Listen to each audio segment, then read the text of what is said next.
It's considered perfectly normal in this society to approach dying people who you don't know, but who are unbelievers, and say, now are you going to change your mind?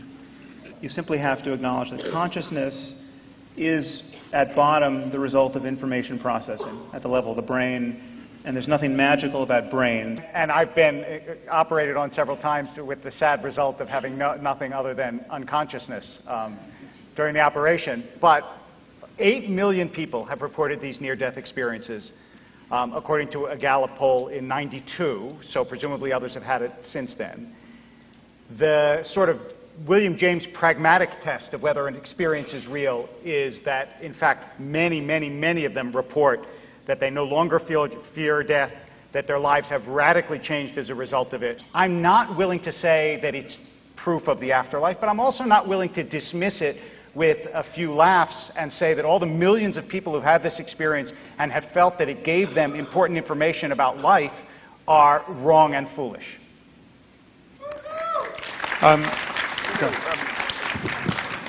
How does the 8 billion stack up against the people who've been inseminated by UFOs or their pilots? Well,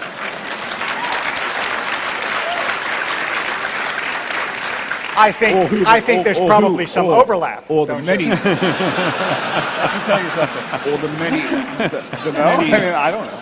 It's certainly nothing compared to those who've seen the Virgin Mary's statues move or bleed.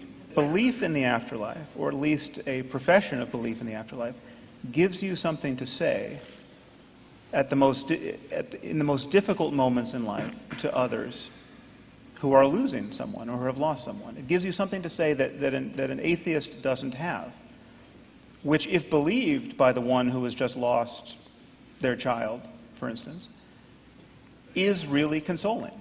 I mean, there is nothing better in terms of consolation than to believe that the child you just lost is now someplace perfect and you will be reunited. Sam, what would you say? Stars had to die. One every second blew up, and is still blowing up since the Big Bang. We're made, if you want to call it pretty, from stardust or nuclear waste, depending on your on your analysis. And the worst of religion is compared to the best of science, which is fluid and evolving. And I'm halfway there with you. Can we all agree that whether there's an afterlife or not, the point of life is to live in such a way that you deserve one?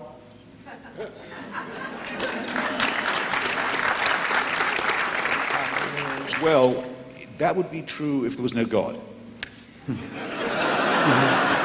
There's also a horrible undertone of blackmail to it. People write and say, look, you've got about one chance left now. Aren't you going to take it? I'm writing to you as a friend.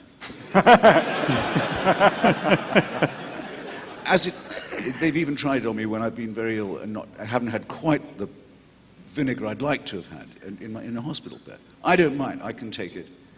But I think there are a lot of people older than myself, iller than myself, perhaps at the risk of seeming conceited, less educated than myself, to whom that's a horrible experience. It's very depressing and alarming to be spoken to in that way. No one's ever more than a breath away from the end.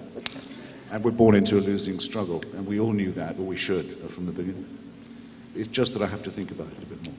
And we know this from now 150 years of neurology, where you damage areas of the brain, and faculties are lost. And they're clearly, it's not that everyone with brain damage has their soul perfectly intact, they just can't get the words out.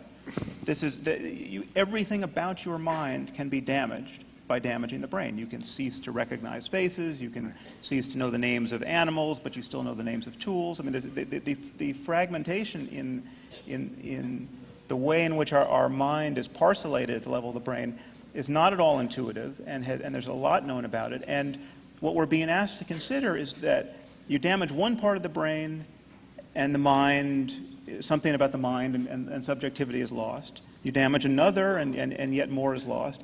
And yet if you damage the whole thing at death, we can rise off the brain with all our faculties intact, recognizing grandma and speaking English.